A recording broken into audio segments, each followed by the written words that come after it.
dari mana ya sumber kemakmuran itu gitu ya. Kalau di Indonesia ya, situs megalitik Indonesia itu ditopang oleh tambang emas ya. Nah, menarik ini.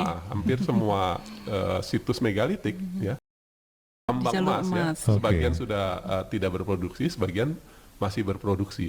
Dan yang lebih kerennya lagi di situs Gunung Padang, hanya 4 kilo dari situs Gunung Padang itu masih ada tambang emas. Ya, tambang emas Cikondang sampai sekarang masih berproduksi.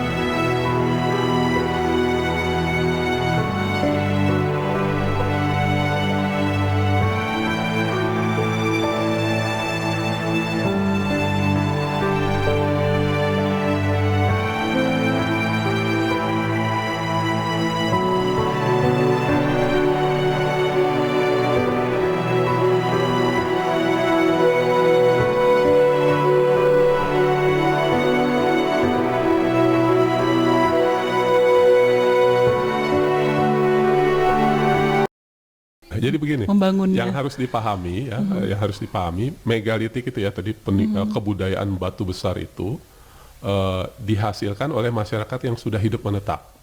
Ya, sebagian besar sudah mengenal logam. Nah, makanya dia bisa potong-potong gitu ya, potong-potong batu gitu ya. Tapi yang lebih penting adalah mereka itu adalah masyarakat sejahtera. Ya. Kenapa bisa dikatakan karena, sejahtera? Ya kalau saya sih ya kan, kalau urusan perut saya belum beres, saya nggak bisa Nggak bikin mungkin bangunan. membuat sesuatu yang Pekerja-pekerjanya juga dikasih makan gitu. Ibaratnya pembangunan piramid di Mesir ya yang sudah cukup diketahui, itu dibutuhkan pekerja yang banyak sekali. Iya. Selain itu dibutuhkan dapur gitu. Betul. Pastinya. Suplai Logistik makanan, ya. seperti itu. Nah, dari mana ya sumber kemakmuran itu gitu ya. Kalau di Indonesia ya, situs megalitik Indonesia itu ditopang oleh tambang emas ya.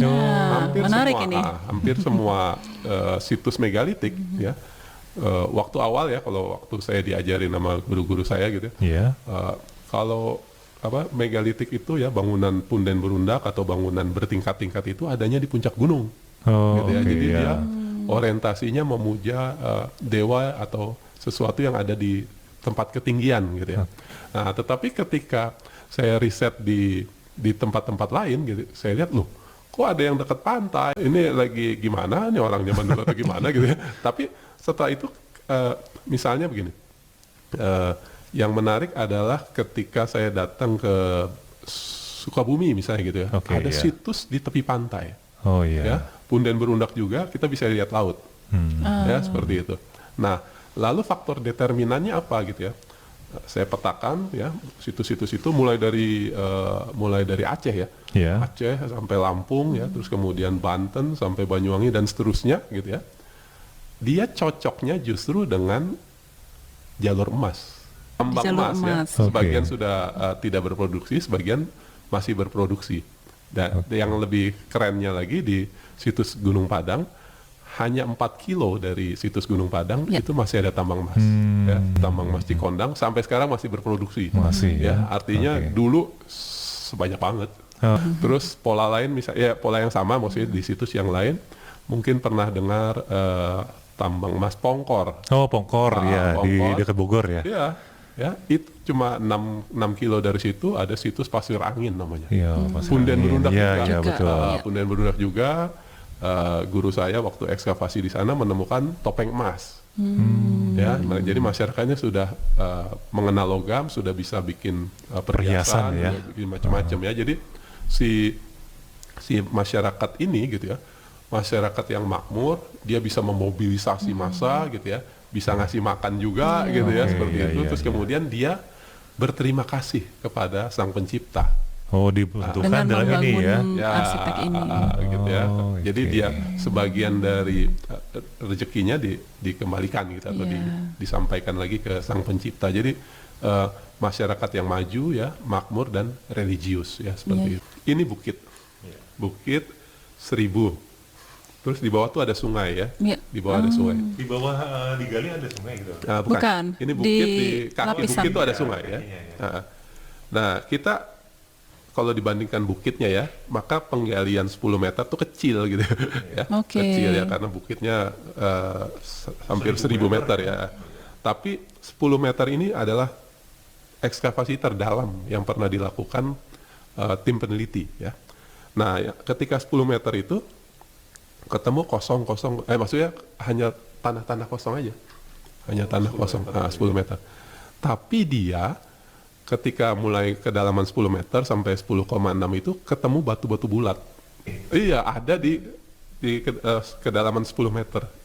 Oke, batu bulat ya. Batu bulat. Nah, si batu bulat itu ya temannya tahu bulat ya. itu harusnya ada di lazimnya ya, ada di aliran sungai. Di dekat sungai. Ya seperti itu. Nah, ibaratnya kan begini ya. Kalaupun ada batu alami ya, kalau kita angkat harusnya yang batu yang panjang dong. Betul. Ini yang bulat-bulat dia. Nah, itu kemungkinannya seperti apa itu? Kemungkinannya ya itu sengaja dibawa oleh orang masa lalu ya, entah untuk membuat apa. Ya, disusun ya. Material ya, sekali lagi materialnya alami.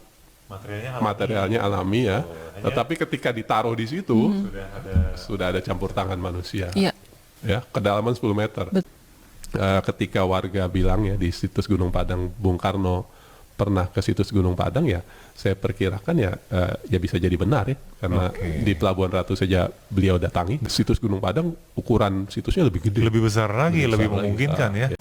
Jadi konteksnya 5.200 sebelum Masehi ya, nggak ada temen tuh dia. Tapi orang Indonesia, orang di Nusantara sudah bisa membuat bangunan besar ya, supaya enak membayangkan ya. 5.200 nggak ada temen, tapi nanti di 4.000 sebelum Masehi ada zigurat Mesopotamia. Lebih muda lagi 2.500 ada piramida Mesir ya, ada Stonehenge Inggris. Nah, saya mau ambil yang mudanya aja dah. Mudanya situs Gunung Padang itu 500 sebelum Masehi. Nah, di 500 sebelum Masehi itu di tempat lain ada Socrates, Plato, Aristoteles di Yunani ya.